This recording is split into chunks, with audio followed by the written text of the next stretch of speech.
Hello everyone, my name is Shreya Garg. I am a final year computer science undergraduate from Benedict University and I am currently doing my 6-month industrial training in To The New Private Limited.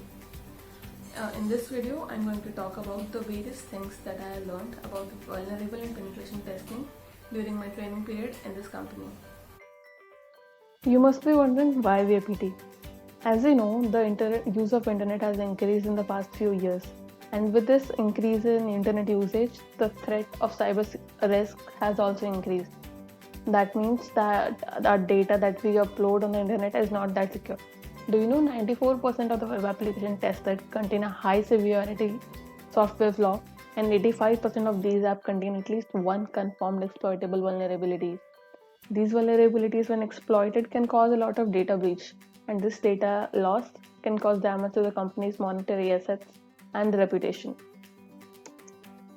Now, what is VAPT? VAPT is basically a collection of two terms, vulnerable assessment and penetration testing. Vulnerable assessment is usually the horizontal mapping of the security threats of a particular application, whereas penetration testing is the testing assessment where we exploit deep into those vulnerabilities to exploit those vulnerabilities where which a hacker might try to exploit so that they can hack the particular application. Now the VAPT is done in mostly 5 stages: the scoping, reconnaissance, vulnerability detection, exploitation, and proof of concept. Let's go through them step by step. So first is scoping.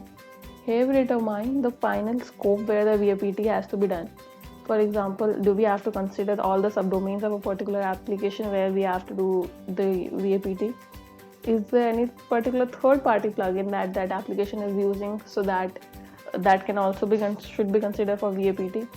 If it is a big, large-scale product, sometimes it has both mobile and web application. So in that case, do we need to do the VAPT on the mobile application as well?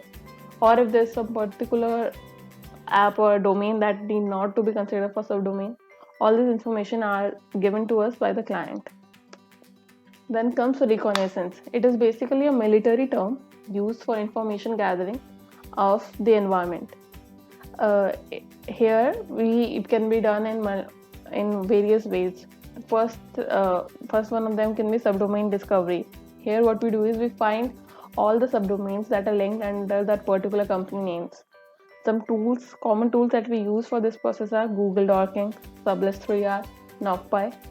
Here sometimes what happens is even if the main domain of that website is secure, as sometimes a subdomain, for example a QA or development stage might not be that secure. So a hacker might easily be able to find the vulnerability in those environments and use that information to get into and exploit the main environment. That's why subdomain discovery is important. Then comes the content discovery. Here what we do is we try to find the important information about the application that is easily available from the other domains.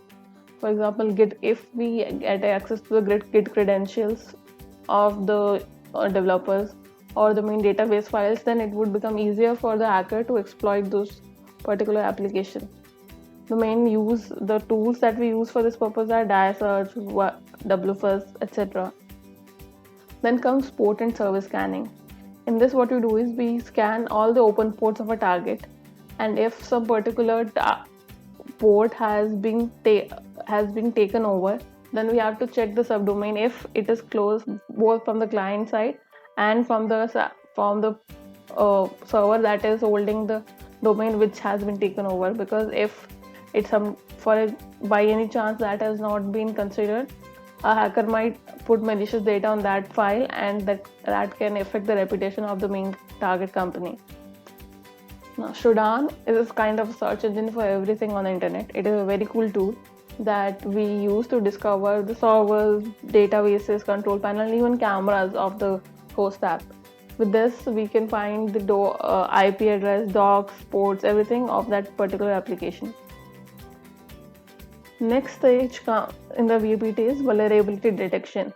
In this what we do is we use the vulnerability scanners that are automated tools which scan for the vulnerabilities like cross-site scripting, SQL injection, command injection, broken access controllers, etc. The tools that we use for this are usually Metasploit and NetSparker. These are some open source tools that are used for this purpose. Now, this is a very important stage in VAPT, exploitation. This is where we do the penetration testing. In this stage, we have already gathered all the important vulnerabilities and endpoints of that particular application. And here our goal is to dive deep into those vulnerabilities and exploit the system as much as possible. Here our goal is to do this silently so that we are able to exploit as much information without alerting the system, and hence are able to find the high importance vulnerabilities of this particular system. The next stage is proof of concept. Here what we do is we do a lot of non-harmful attacks against the computer, and these are used to simulate the attacks to identify vulnerabilities and patch them. The code developed for this is used to recreate errors so that the developers can recreate the problem and fix it. This code is finally gathered, and all those information is gathered together to make a report.